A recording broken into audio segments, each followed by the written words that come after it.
Struggles of the Spirit. I'm your host, the Reverend Leland Udell, and we're glad to have you aboard with us this morning. We're looking at prayer and why people pray, and we're examining it each Wednesday from different perspectives. And what we're doing this morning is to look at prayer on an interfaith level. We have a guest who is a devout Muslim and a guest who is devout Christian, Roman Catholic. We're looking at why people indulge in adoration, in thanksgiving, in praise of God, over and above what they might expect to get out of their praise. In other words, we're trying to somewhat arbitrarily not look at the fact that they're praising God because they want to live forever in paradise, nor are we trying to look at why we're praising God because we want God to do our will and give us what we request. Why do we want to engage in this relationship at all? You know? And that's what we're trying to look at. It's why, for God's sake and our sake, are we engaged in this enterprise? And so I invite you to watch it and think our program, and to think about our thoughts and our comments, and then to call us at 12:15 and become a part of our circle here. We have time reserved from 12:15 to 12:30, so you can share with us. Just phone us. The phone number will be shown on the screen, and we can talk directly with you. So please call us. We look forward to your calls. It keeps us honest. It tells us what we're doing well and what we need to change. So please give us a ring then. The gentleman I have directly in front of me, one of our two guests, is Mohammed Shaikh. He is a practicing Muslim. He's an engineer by profession. Born in Bangladesh, but his Pakistan. Good. Why did I say that? Sorry. And he's lived in the States quite a number of years, and he's an American citizen. I was kidding him before the program started that he's really one of us, for better or worse.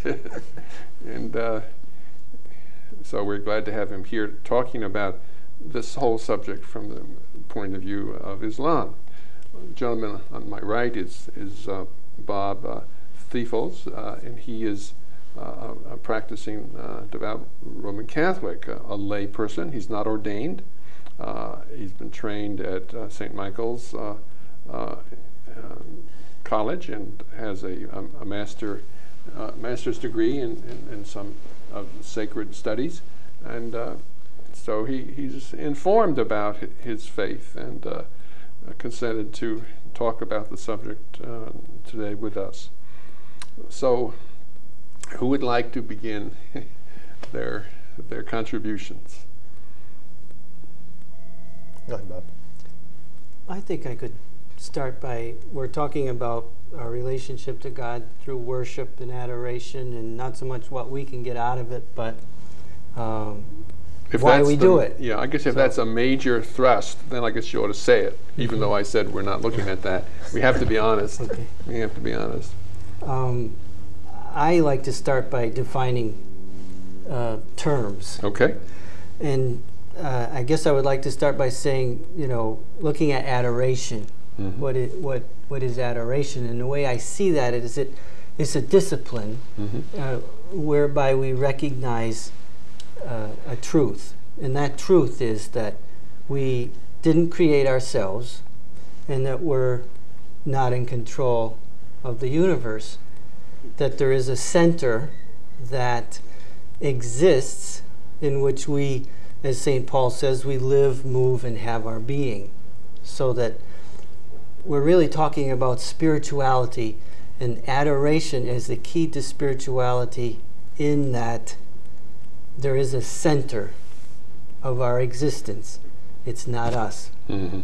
Now, we may rage against the power of that center, but we still rage within the context of our hunger for God and our neediness. And we can call this center whatever. We call it many things. We may call it wisdom, God, goddess, truth, thou, any number of things. But nonetheless, we are led to worship and adoration because of the fact that we are not the center of the universe, and that we are dependent. We live within a center. So our worship comes out of that, from your point of view, comes out of that acknowledgement of the reality of how things are structured. Yes, exactly. Mm-hmm. But you could do it grudgingly. Very much so. I think a lot of times we're dragged into this relationship with God out of our neediness. You know, there's a story of the Jewish people in the camps during the Holocaust that they raged against God. They put God on trial, and they found God guilty, but then they went and they prayed. Well, if one grudgingly acknowledges God's supremacy, then are we having love of God in that case? It seems love and to do something grudgingly are kind of opposed. I think that, well, just real briefly, maybe if we understand worship, the worship is essentially a reaction to the action of God. Now, as a Christian, and I'm sure Mohammed will have a very, maybe a different take on that, but still very enlightening. But as a Christian, we look at the action of God in our life that we're reacting to in worship. And the action of God in our life is defined in what God has done to Christ. The humanity of Christ has been transformed, and what God has done to Christ is what we believe that Christ is doing to us. So worship then becomes not something we're dragged into, but worship is essentially celebration of the action of God in our life. And that is the heart of the Christian message, and that's the heart of our worship, that we're responding by way of celebration to the action of God in our life. And we see what that action is. That's defined by what God has done in Christ. Okay. Maybe we can sort of have more of a dialogue then through presentations. Do you have some things you'd like to say? About Islam from Islamic point of view? Sure. Now, before I say anything about, I need to explain what is Islam and what is Muslim, because not many people know about this religion, right? Basically, Muslim believes all the way to the Adam, and Muhammad, right, our Muslim people goes back to Abraham, which is the root of Jesus and the Moses and all those. So Muslim religion goes back to Abraham's religion and to the Adam's religion. That's the belief of Muslim people. Now we as a Muslim, right, we follow the religion of Abraham and religion of Moses and religion of Jesus. The only difference is, right, with the time, right, at that time the record was not so straight. When the Moses was preaching, when the Jesus was preaching, with the time, right, there were people who were not so straightforward. They were corrupt people. They changed according to their need, right? Things were changed, and there are a lot of different, for the same thing, there are a lot of different arguments as to how people should deal with different things. When Muhammad came, he was clear that he's not preaching any new religion. He is basically enforcing what the Moses came to teach, what the Jesus came to teach, but just he was there to put the record straight. And one of the things what Muhammad did, that God, he was a messenger of God, and Muslim believes that all the prophet They are messenger of the God. They are human being, and they are very intelligent people. They had extraordinary capabilities, and that's why God selected them to perform this job, to go out and give his message to the people. And that's basically what Muhammad did. He was the person like me and you, but had the extraordinary capabilities. As a Muslimite, we are obligated to pray to God. There are two kinds. You can separate the prayer, two kinds of prayer. Number one is a Muslim. Being a Muslim, you must do it. That's like the 5 pillars of Islam. I don't know if you're familiar with those. And one of the pillars of Islam is prayer. Every Muslim has to pray 5 times a day. And the way prayer goes, that's first time is before the sunrise, next in the afternoon, right about an hour from now. Then about like 5 o'clock, just before sunset, like a couple of hours before sunset. Then right after sunset and after a couple of hours after sunset. This makes it 5 prayer. Right. And each prayer has the segment. And when you do the prayer, right, you pray the pieces of Quran, right? And the Quran is the holy book of Muslim. And that's what you do. You just ask the God, right, for his forgiveness, ask to put you on the right path, like the good people and all those things. So it just reminds you this who you are and who created you. 5 times a day, basically, you go there and you from your busy life, like in the afternoon, right, you're a very busy life, and suddenly you have to go over there and pray to God and forget about everything. So that gives you like an isolation from difficulties you're having in your daily chores, like a meditation kind of thing. Now, there are prerequisites, right, to do the prayer. It's not like just you can just go out over there and start praying. Now, I'm talking about this is the formal prayer. This is the obligatory prayer everybody should do 5 times a day. How many minutes? It takes generally, depending on in morning prayer has 4 pieces of it, or whatever you can call it. We call it 4 segments. 4 segments. It totally would take like 5 minutes. For everything? Yes. And what it is, you have to be physically clean and mentally clean. Now, when you say the physically clean, you have to wash your face and your hand and your feet and leg. The other thing, you cannot do the prayer like you make the love and you just walk in and start praying. You have to be clean. You have to wash yourself, and you shouldn't be doing anything dirty, like the physically or spiritually too, like thinking about the bad thing or bribing someone or thing like that. So when you are obligated, when you do 5 times a day, right, it automatically keeps you physically clean. Number one thing. The other one, that you don't do anything bad. The third thing, it gives you exercise, physical exercise, because in the Muslim, the way they pray, right, you go up and down and you bow on your knees. So there's quite a bit of movement of the body, and you meditate. So this gives you the. People who are not familiar with Islamic prayer, we've seen pictures of like a prayer rug that people would unroll and pray on that rug. Is that typical? Is you have to have a clean place. It's not the specific rug. You can pray on anything, any clean sheet. As a matter of fact, you can just put the newspaper on and just pray on the newspaper. Should be some material you put down that's clean. No, you can pray on the ground too, if the ground is clean. So basically, you don't have to go to the church or mosque, or you don't have the excuse that you're traveling or you're in the office or you're working. You can pray in your office. So anywhere you can pray, which is the place has to be clean. And do you take your shoes off? Yes. You do? We do. Right. Why is that? Because wearing the shoe, right, it depends again, right? The shoe you're using everywhere out in the street, and you don't know you're walking in the filth and dirt and all those things, right? I mean, you can, if you have a brand new shoes, right, you use it specifically for this purpose, which is always clean, right? Then I think that should be okay, but. Yeah, but normal shoes that you wear every day are not clean. Right, yes. So you take them off and worship in your stocking feet or bare feet. And the same thing goes with the clothes, right? Your clothes has to be clean. Everything has to be clean when you do the prayer.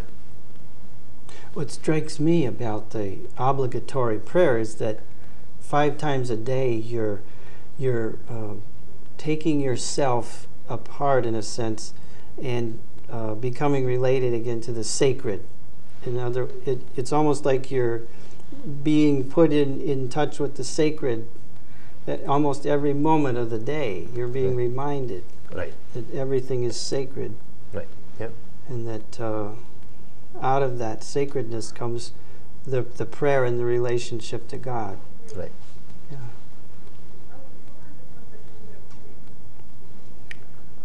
What was I going to say?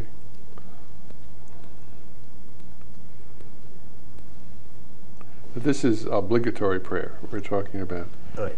And there's set segments, set forms, set words that you use, or Right, yes, is it spontaneous? No, this is the obligatory prayer, right? There's the set, there's the how you would do it. And each segment of the prayer you would read the verses from the Quran. I mean, a lot of people have memorized. Actually, whoever does the prayer, they have a certain segment of the Quran memorized. And you would repeat those things, right? Now, what is Quran, right? Islam is like a deen, and what deen means is the way of life. And Quran, right, has the, if you, I don't know if you have read the Quran, it talks about the way you should live and behave in this world. It talks about the legal system, it talks about your social system, how you would deal with your neighbors, or your wife, your children, in business, and all those issues that discuss about the thing. Now, when you do the prayer, right, you are reading all those things. Again, you're repeating the thing, right? And generally, when people do the prayer, right, they use the shorter verses. So they don't go in the big, Quran is a big book, but they use a big in a sense that about the size of the Bible. I don't know if they. Well, Roman Catholics, Episcopalians, and some other religious Christian groups have official prayer books, and they say some of the prayers that are printed in those books, and so I guess you don't have a formal prayer book, or no, we don't. We do not. No. It's the Quran you use for the verses, for the reading. For the But the way we practice the religion, right, is we follow the book, follow the Quran, and what the Quran says that do the 5-time prayer, and then how to do it right. Look at the way Prophet Muhammad did it. Okay. So there are documentation, right? We call it hadith. The pupil, his companion, right? He followed them, and they recorded all the things that how he performed prayer, and those things are written down, and people just use those. Yeah. What strikes me too, Mohammed, is the fact that you said that the roots of Islam are in Abraham and Moses and the law, and that those are the very same roots of Christianity and Judaism.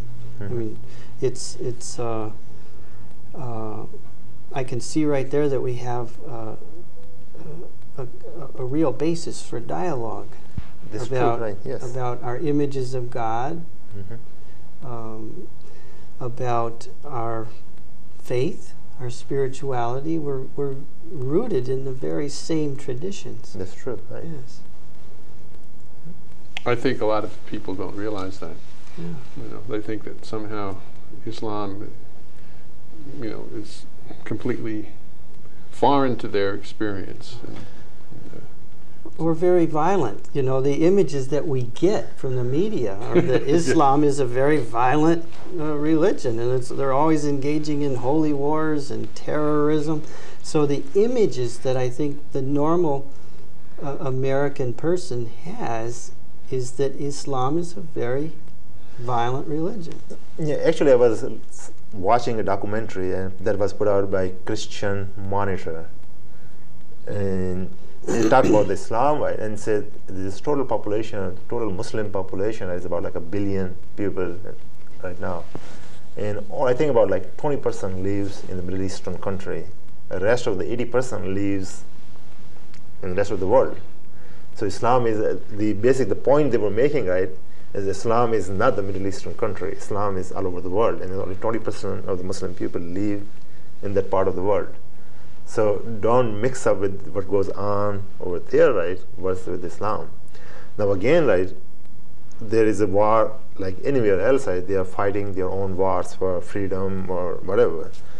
And people, right, sometimes people use different ways of uniting the people together. That's to get the help and all those things. So probably a lot of people, they use that name, that's jihad or fight, and to bring the people together. But there's a lot of things has to do with the culture. The culture is another thing. What happens at what I have seen in the media, generally in the U.S. media over here, anything happens in a country which calls themselves as a Muslim country, right? They will just say it's a Muslim thing. Actually that is a cultural thing.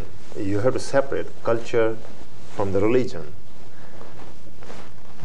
If there's a lot of things like the people have their own custom, marriage custom, and those custom varies from one country to the next, from countries to country, and it has nothing to do with Islam. That's one thing that I think is at the heart of worship is our image of God, and I'm curious to know what some of the images of God are in Islam. What are the metaphors that you use to talk about God?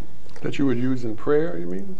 Well, say for instance, say in the Gospel of John, we have Jesus is portrayed as the revealer of God. And there are many images that he uses. He says, I'm the bread of life. So God is referred to as bread.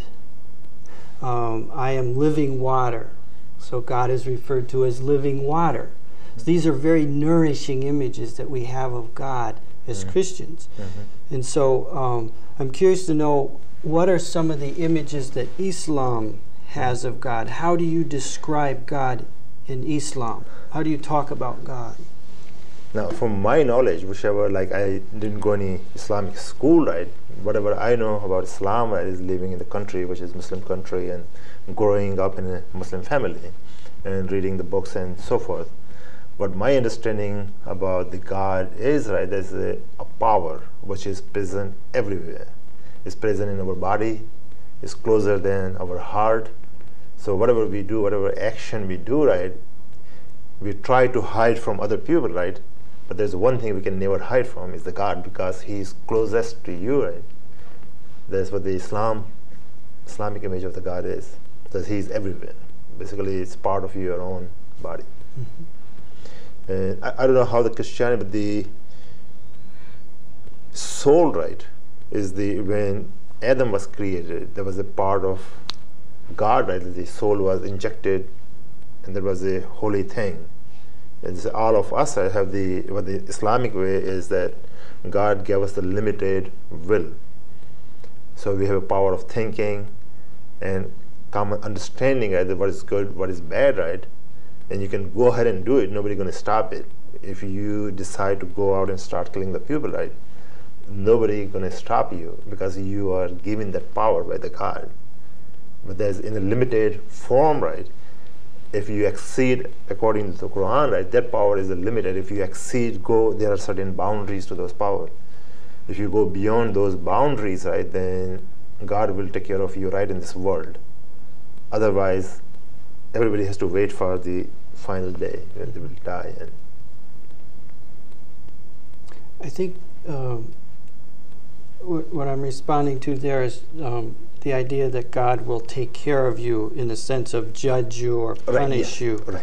And this is, I think, for Christians, it's a very difficult, we are split, almost schizophrenic in our images of God. We have an image, many of us have been raised with an image of God as punishing, demanding, harsh, judgmental.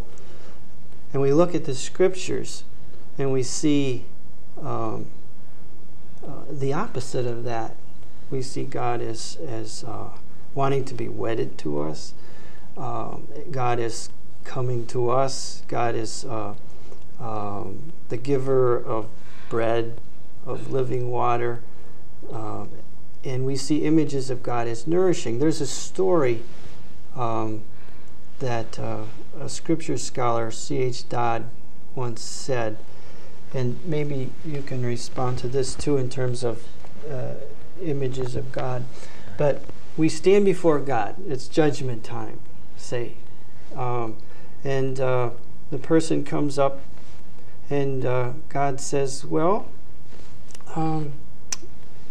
what's your story? How do you plead? And the person says, guilty, my Lord. And God says, case dismissed. It's so foreign. It's so foreign to our image of God as judgmental and harsh. It's a system of justice that is so radically different from human justice. And I in terms of worship, you were saying, Lee, about being dragged into worship grudgingly. Right. I don't want a worship of God who is holding over me eternal damnation. Love me or else. Yeah, love me or else. I mean, why would I want to worship a God like that? And so my journey as a Christian has been to rethink these images that were so ingrained in me from my upbringing, and to come to new images of God. And those images, I'm finding more and more, are really based in Scripture, that there is not a Old Testament God and a New Testament God. There is a God who acts in the Old Testament as he does in the New. He or she acts in the New Testament. That there is that continuity. God didn't change overnight when Jesus came on the scene.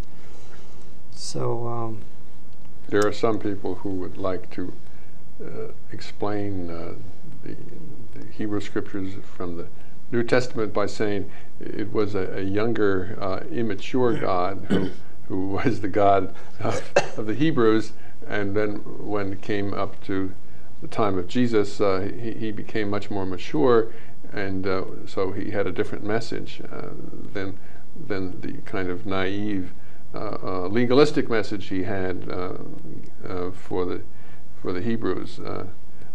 That's for me, that's absurd to have that picture that God is maturing, and I don't know where he is. Has he gotten through his teen years or not? I mean, I think we're, as a people, a human race, we're in big trouble if God is still maturing. Still maturing. And, he's not any different than we are, But formal theological studies never have ever agreed to that kind of notion. But they have agreed to a notion that I had never heard growing up, that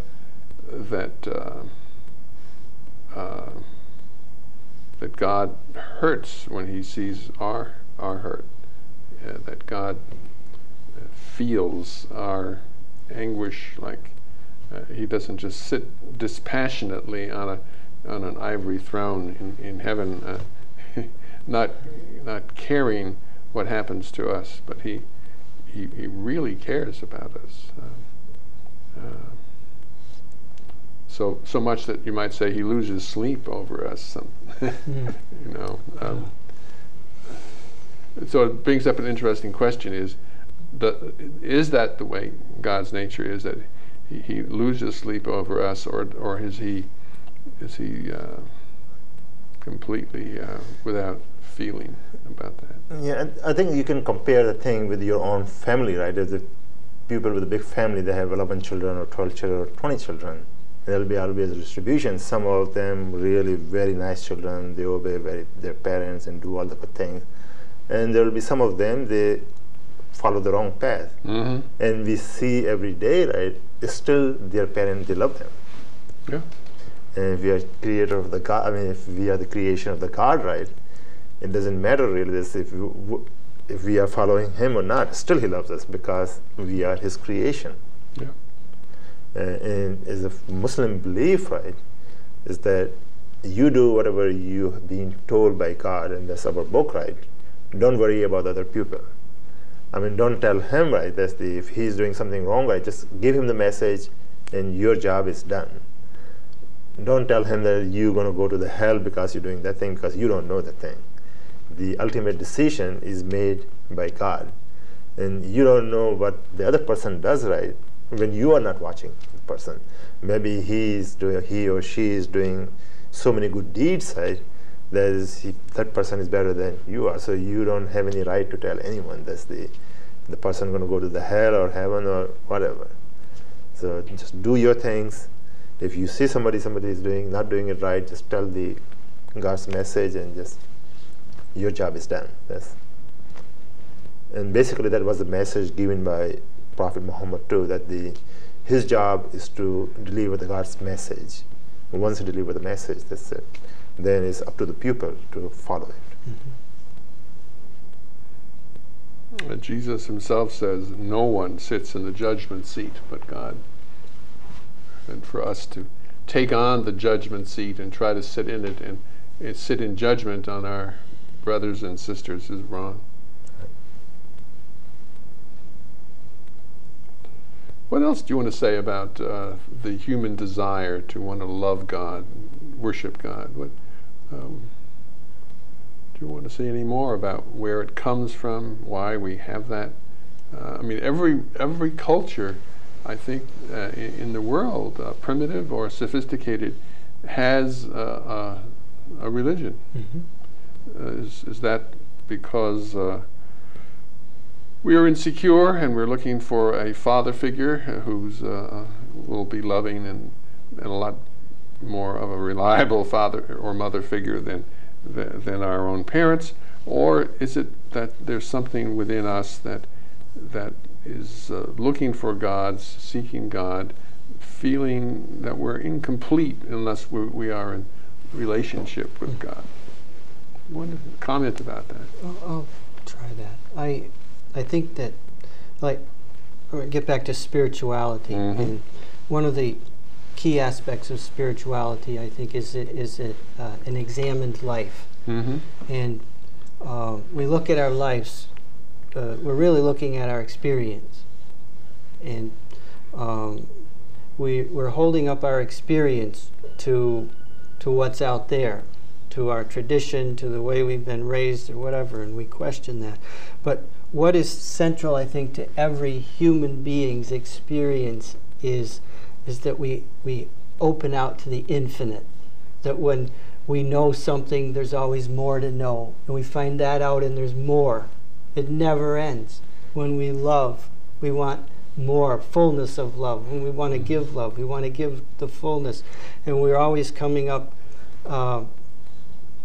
we're always coming in touch with our limitations there. And so we have this yearning for the infinite. Mm-hmm. It's there in us. And I don't think there's anybody that can deny that when it comes right down to it, this is what we yearn for. The totality.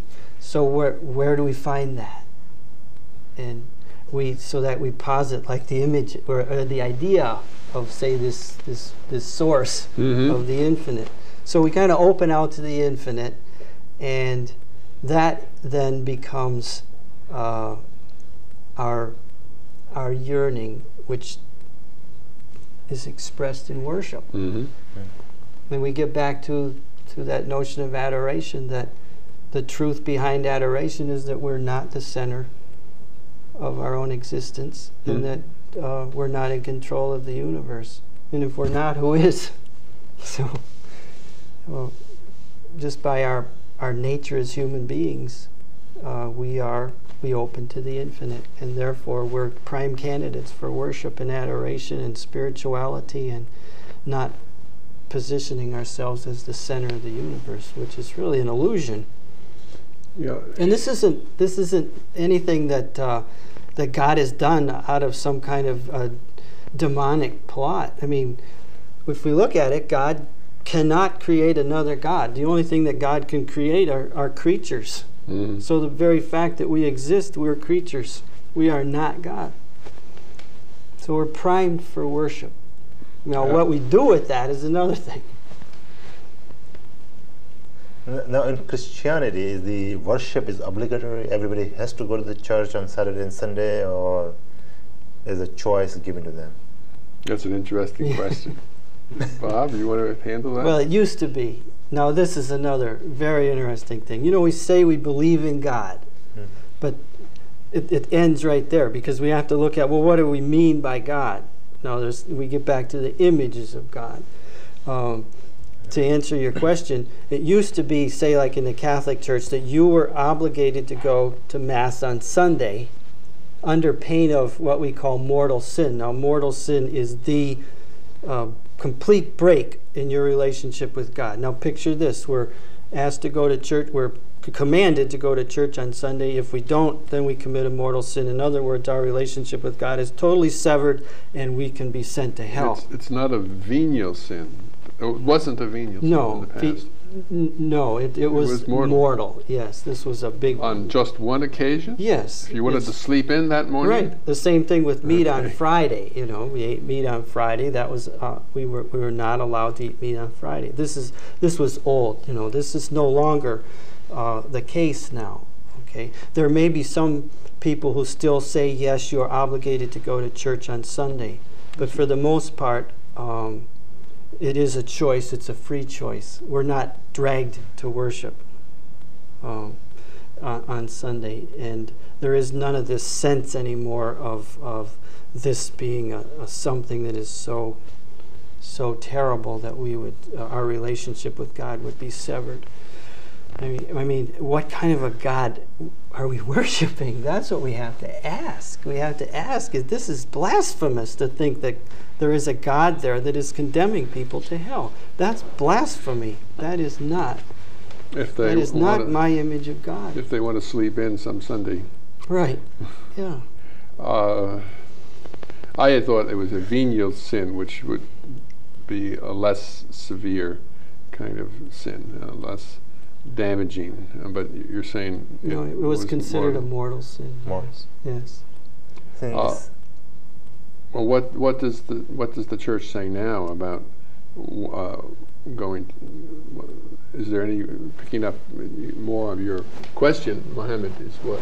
There's much what more, is the requirement? There's much more of a free choice. No, there's nobody now that, at least, we're not taught that we have to worship under pain of punishment from God. You know, worship is really looked at now as our response. And how they come up with this conclusion, right? In recent days, as somebody did this study and went back and looked at the thing. Or how did they come up with this conclusion that this is the right thing to do in today's environment? Well, in the 60s, we have what we call Vatican II, which was a general council where the bishops of the world, in conjunction with theologians, gathered in Rome to really look again at the whole Christian faith.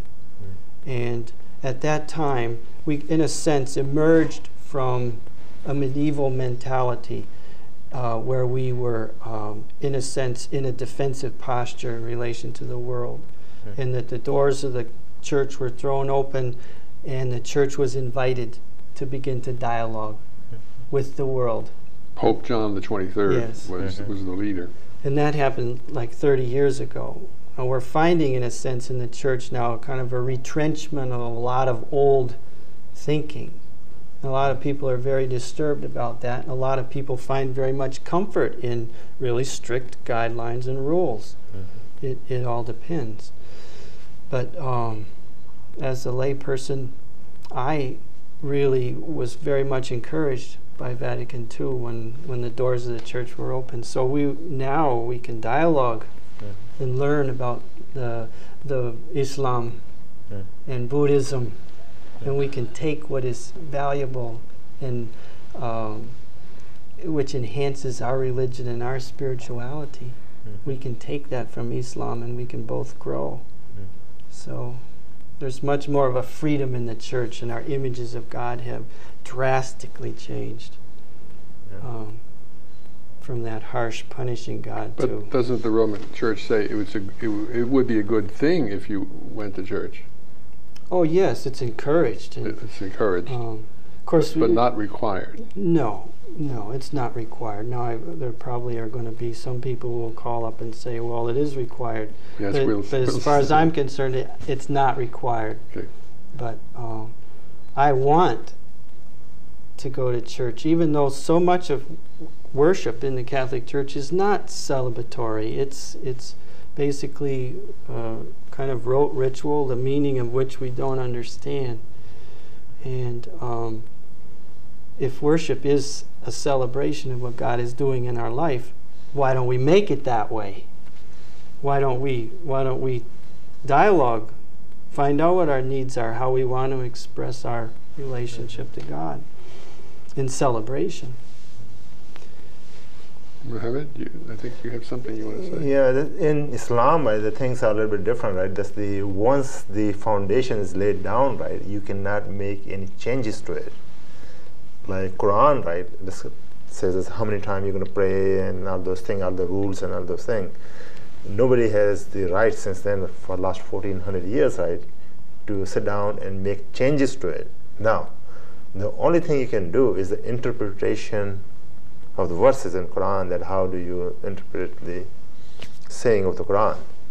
And if you ask 10 different people, probably you'll get 10 different answers. There's what those things means. A lot of things, they are said in very general terms. In the old days, right, a lot of the people who were a lot more knowledgeable in Islam, right, or in the Quran, right, their knowledge in other fields, like the science and all those things, was minimum, that much. And nowadays, right, it's just like a lot of people, they are trying to understand it, going out and reading the Quran and trying to see this. How does it correlate to everyday life? And it's amazing. And I am one of them too. I went there and look into very detailed, right, what Quran talks about the thing. And like it talks about how the world was created, and it's very parallel to our understanding of how the world was created, scientific understanding today. So it was known 1400 years ago. If you go back and read this, there was a bang, and there was nothing but the particles, and they were combined. It took long time, infinite time. Mm-hmm. So those are the things, and that's how the world going to be. The last day of the world again is going to happen the same thing in the reverse order. So that's the side, like the knowledge of the baby, how the baby borns. And actually, I was reading a book, right, written by somebody in Canada. He went out, I believe was Christian or some other religion. He was not a Muslim. He went out, read the Quran, and he got converted. And then he read this book. He was a surgeon, I believe, and he was very much impressed that how come somebody knew about all those things, right, 1400 years ago. That knowledge was not there. So there was a lot of things, right, which is puzzles. And it stays in the Quran. When I read recently, right, the way it is said in the Quran, a lot of things you would understand today, and a lot of things which you not. That means it's open to the interpretation with the time. So this as the time goes by, right, and people learn more and more about the things. Like today we talk about the Big Bang theories and all those things, and we go back and look, and it really correlates with the thing. So there's really an openness in Islam to the new creation story and the Big Bang theory and so on. Oh yes, it's there. Really enhancing your understanding of creation. Yep. Mm-hmm. I think this is where we could say we are very similar too. In the Christian church is very much open to that, very much open to the new creation story, to what science is finding in terms of how the world was created. There's nothing in that whatsoever that is contradictory to our understanding of Genesis and so on, the first book of the Bible. There's nothing that would be contrary to what science is finding today in terms of the creation. In fact, we're finding that we're actually getting a better understanding of Genesis and what our relation to creation is. It's enhancing our faith, just like it is in Islam. There was one comment you mentioned earlier about Islam, saying that you think of it in terms of violence. Well, if you reflect about this nation that represents itself as a Christian nation, when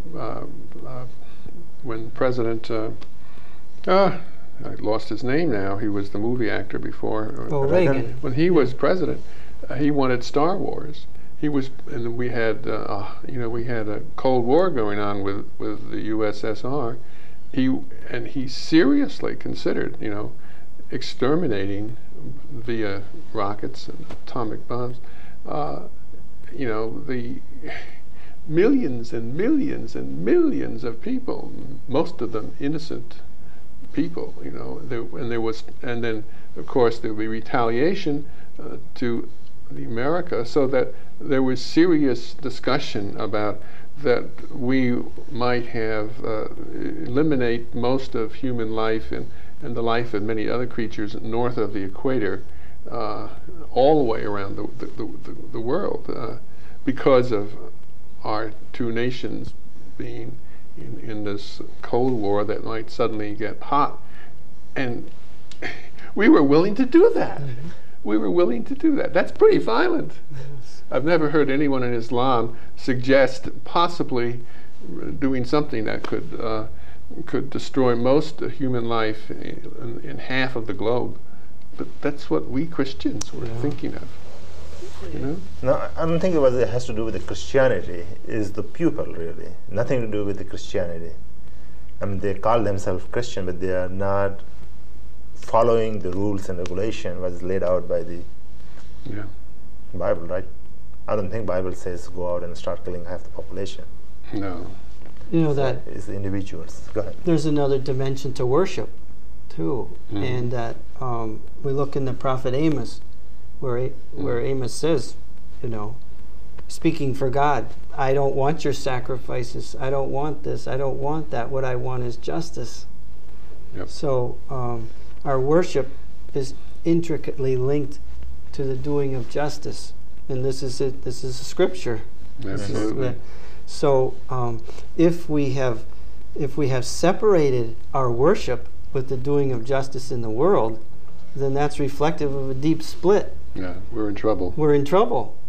And to call that Christianity is again blasphemous. It is. So worship is celebration, but it's also the doing of justice. It's time for our viewers to call us.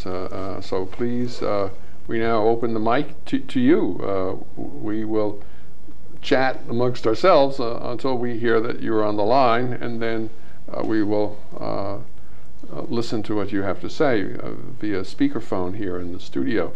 So please phone in. The phone number should be on your screen, and we are awaiting your calls eagerly. So please call.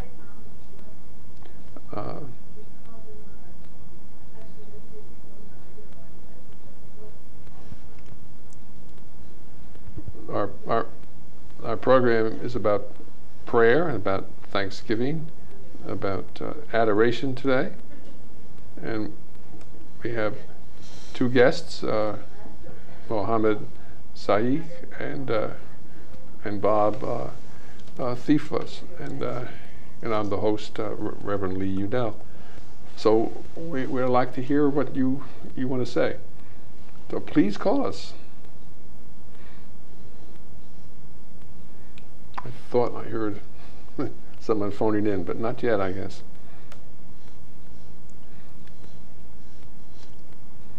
So, is there any theme you want to pick up while we await a call? Yeah, just extending the Bob's comment. That's as a Muslim, right, we've been told to follow the practices of Prophet Muhammad, and whenever we do that, that's the right thing to do, and that's like in God's view, that's the prayer. Mm-hmm. And he, as an individual, right, he got married, he raised a family, he went out and earned the money, and he went and fought for Islam and for the right thing and for the justice. What that means is that following the regular chore of everyday chore in a right way, right, as was practiced by Prophet Muhammad, is like following the God's order, and those are the right things to do. So is praying in Islam is not just you go and just stay over there and just keep on praising the God, right? But to go out and do the right things, and whatever those right things are. Mm-hmm. Mm-hmm. Your religion should bear fruit.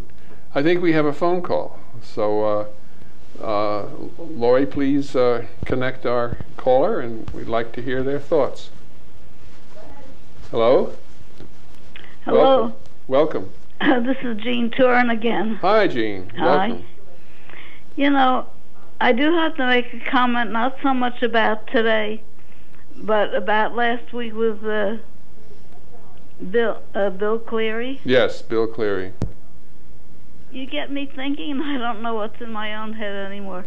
But I really do realize that the two of you have such broad concepts of prayer and spirituality that I'm really a little numbskull, you know. It's like I only think on the tip of my finger. But you've got me really thinking, and I do appreciate it. Well, I'm glad to hear that we were of help that way. Mm-hmm. Yeah, how do you define God? How do you define the most important kind of meaning in life? It's rather complex, I guess, Jean, and you're just underlining that. Oh, I just had one other comment.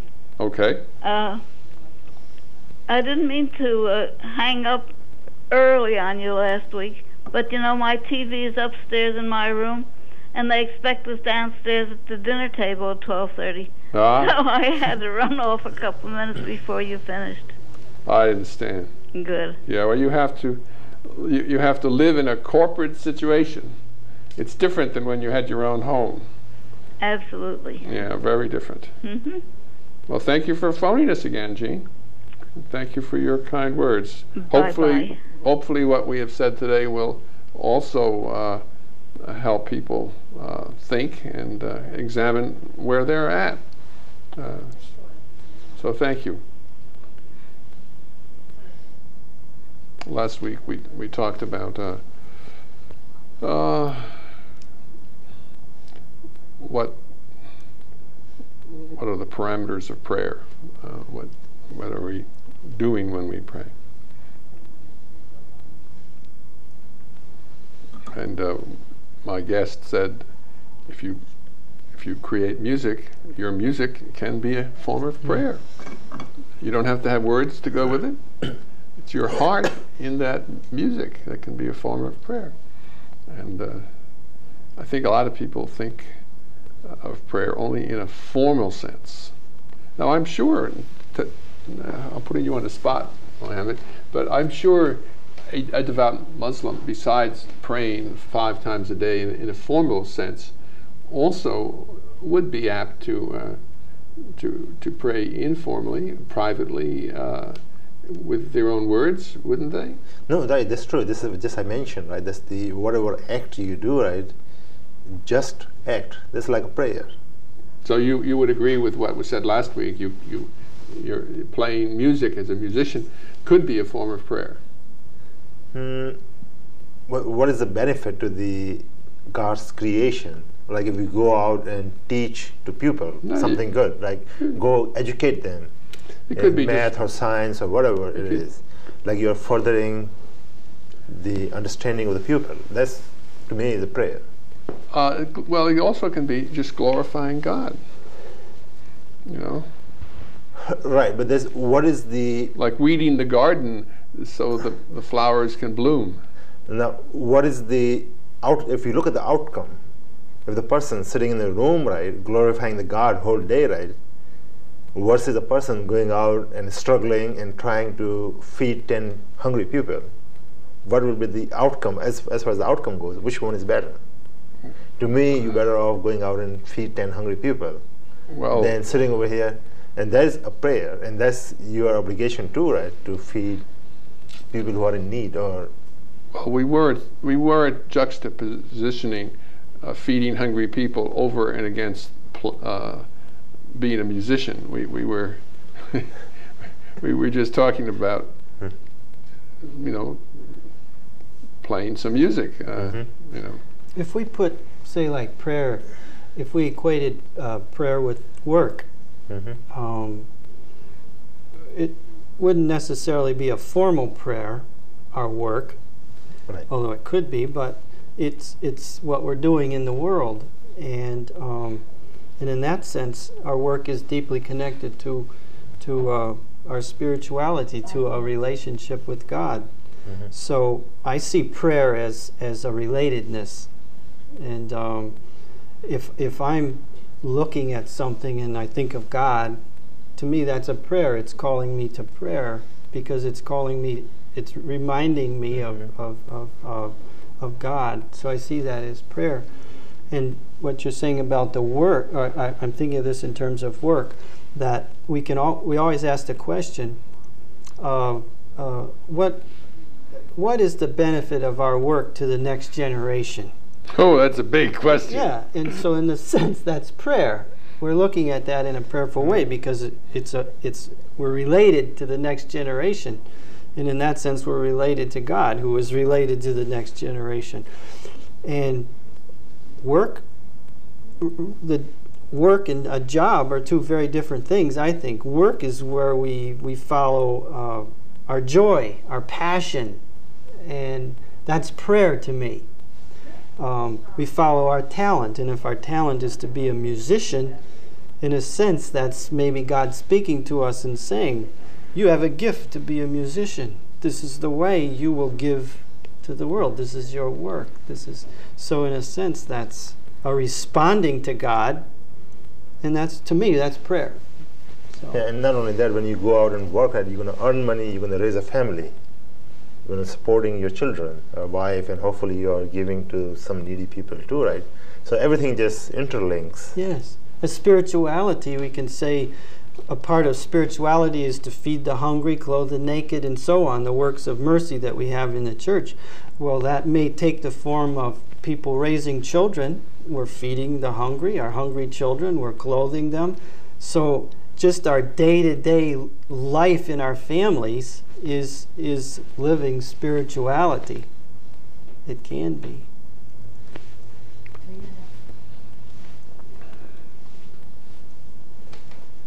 What we begin to see maybe is the interconnectedness of worship, adoration, spirituality, prayer, work. Thank you for trying to pull some of these things together, Bob. Well,